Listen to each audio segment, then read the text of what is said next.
prepare our minds for the Lord's Supper this morning, I've selected to read 3 passages from the book of Matthew. These 3 passages, the first one being when the Lord's Supper was instituted. The following is Jesus' crucifixion on the cross.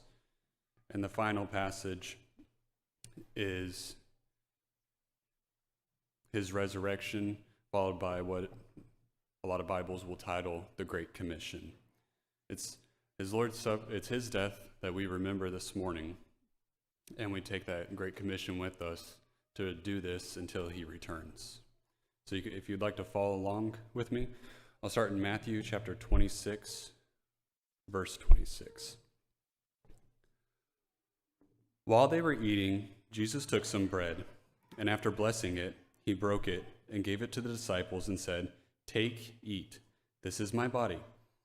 And when he had taken a cup and given thanks, he gave it to them, saying, "Drink from it, all of you, for this is my blood of the covenant, which is poured out for many for forgiveness of sins. But I say to you, I will not drink of this fruit of the vine from now on until that day when I drink it new with you in my Father's kingdom." Going ahead to Matthew chapter 27, verse 33. And when they came to a place called Golgotha, which means place of a skull, they gave him wine to drink mixed with gall, and after tasting it, he was unwilling to drink. And when they had crucified him, they divided up his garments among themselves by casting lots.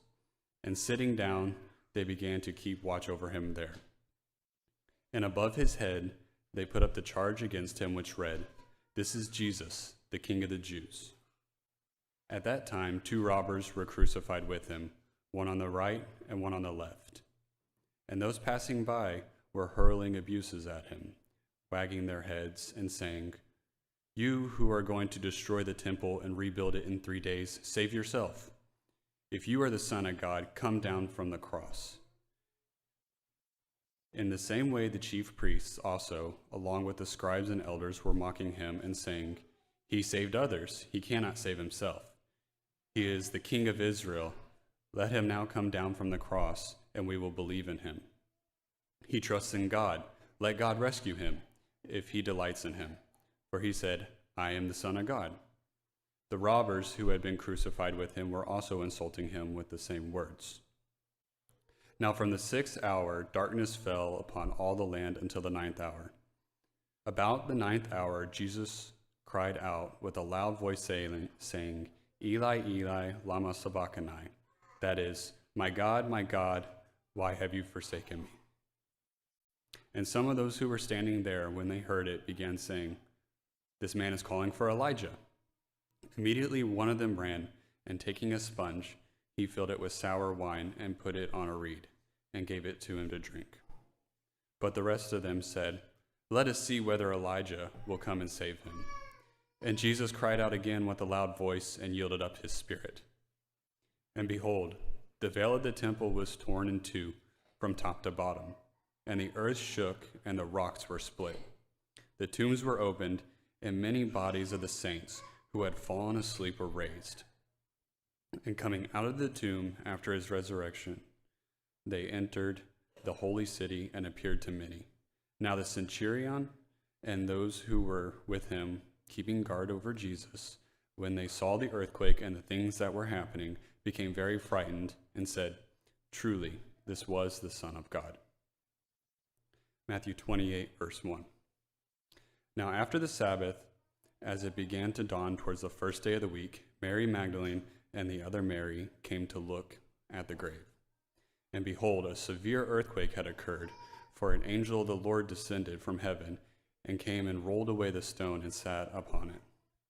And his appearance was like lightning, and his clothing as white as snow. The guards shook for fear of him and became like dead men. The angel said to the women, "Do not be afraid, for I know that you are looking for Jesus who has been crucified. He is not here. He has risen, just as he said. Come, see the place where he was lying.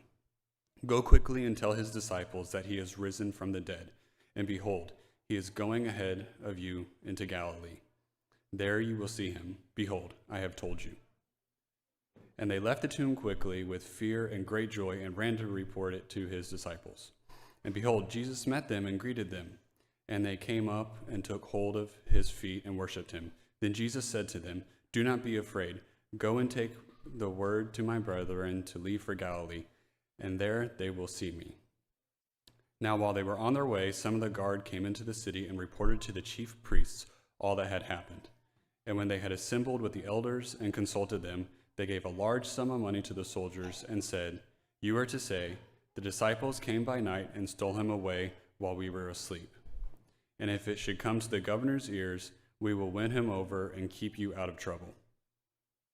And they took the money and did as they had been instructed. And this story was widely spread among the Jews and is still to this day. But the 11 disciples proceeded to Galilee, to the mountain which Jesus had designated. When they saw him, they worshipped him, but some were doubtful. And Jesus came up and spoke to them, saying, "All authority has been given to me in heaven and on earth. Go therefore and make disciples of all nations, baptizing them in the name of the Father and the Son and the Holy Spirit, teaching them to observe all that I have commanded you. And lo, I am with you always until the end of the age." We'll now take the Lord's Supper.